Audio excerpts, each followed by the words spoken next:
A palavra seita já traz à mente um monte de imagens, geralmente de manchetes bem trágicas, né? Mas o que acontece de verdade por trás das portas fechadas? A verdade é que, por trás do sensacionalismo, existem mecanismos psicológicos muito, mas muito precisos. Nesta análise, a gente vai desvendar o verdadeiro manual de táticas que esses grupos coercitivos usam para entender como eles funcionam na prática. Ok, vamos direto ao ponto que confunde muita gente. Qual é a diferença real entre um grupo religioso, uma igreja e uma seita? Onde é que a gente traça essa linha?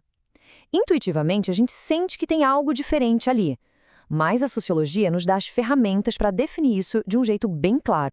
Olha só que interessantes esses contrastes. Uma igreja, do ponto de vista sociológico, busca se integrar na sociedade. Já uma seita se define justamente pela ruptura, pelo nós contra eles. A lealdade não é mais a uma doutrina, e sim a um líder carismático. E aqui está o ponto crucial: o controle total. Ele invade tudo, desde o dinheiro até os relacionamentos da pessoa, algo que seria impensável numa religião mais convencional. E esse controle todo não acontece por mágica nem por uma força mística, não. O que existe é um verdadeiro manual, um conjunto de táticas psicológicas bem previsíveis que são usadas para manipular e dominar. O pulo do gato é que essas táticas funcionam em conjunto, uma amarrada na outra. Primeiro, o isolamento cria uma bolha. Aí, uma linguagem toda própria reforça essa bolha. E a comunicação com o mundo exterior fica quase impossível. Depois, a exigência de pureza absoluta cria um controle moral poderosíssimo pela culpa. E por fim, a doutrina vira uma verdade incontestável, que invalida a própria percepção que a pessoa tem da realidade. Isso aqui mostra o poder da linguagem de um jeito brilhante. Quando o grupo começa a usar termos como a verdade para falar da própria doutrina, qualquer outra informação já é descartada na hora. Não precisa pensar, não precisa debater, a palavra em si já carrega o julgamento e fim de papo.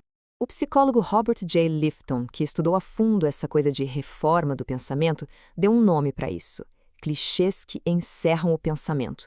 A função é exatamente essa: criar um atalho mental que impede a análise crítica. É uma ferramenta sutil, mas, nossa, como é eficaz. O termo técnico para todo esse processo, sabe, não é a lavagem cerebral. Esse é um conceito mais de filme, mais sensacionalista. O que a psicologia descreve de verdade é a persuasão coercitiva. E a palavra-chave aqui é gradual. Ninguém é forçado da noite para o dia. É um processo lento, passo a passo, que faz com que a pessoa nem perceba a manipulação que está acontecendo.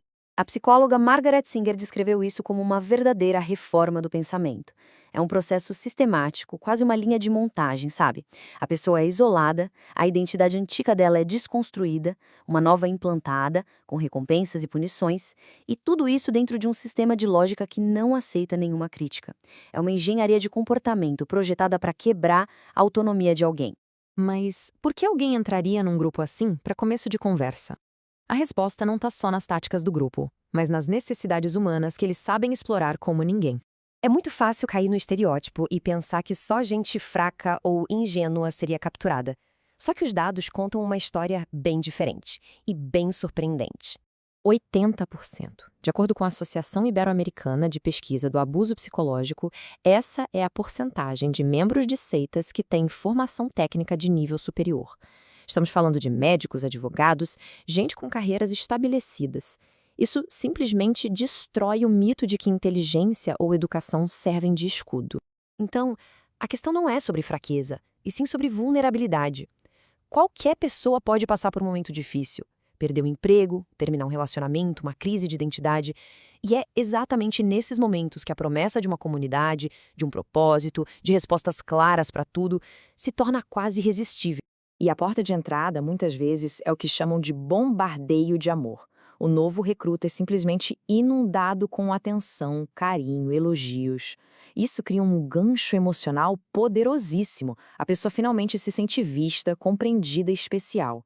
Depois de uma recepção tão calorosa assim, fica psicologicamente muito difícil questionar ou rejeitar o grupo. Então, quando a gente junta todas essas peças, fica bem claro que aquela imagem popular de lavagem cerebral é simplista demais. A realidade é muito mais sutil e muito mais sistemática. No fim das contas, não estamos falando de mágica, nem de algum tipo de hipnose que controla a mente de uma hora para outra. O que a gente vê, na verdade, é um processo sistemático, deliberado, que explora vulnerabilidades humanas que todos nós conhecemos e que aplica forças psicológicas de um jeito metódico para moldar o pensamento e o comportamento. É a persuasão coercitiva em ação, pura e simples, muitas vezes sem que a vítima nem se dê conta. Isso tudo leva a gente para uma reflexão final. Ao entender os mecanismos extremos desses grupos coercitivos, a gente talvez comece a enxergar como dinâmicas parecidas, ainda que bem mais sutis, operam em vários aspectos da sociedade, influenciando nossas crenças, valores e ações. A questão, então, não é só sobre eles, mas sobre a dinâmica humana como um todo.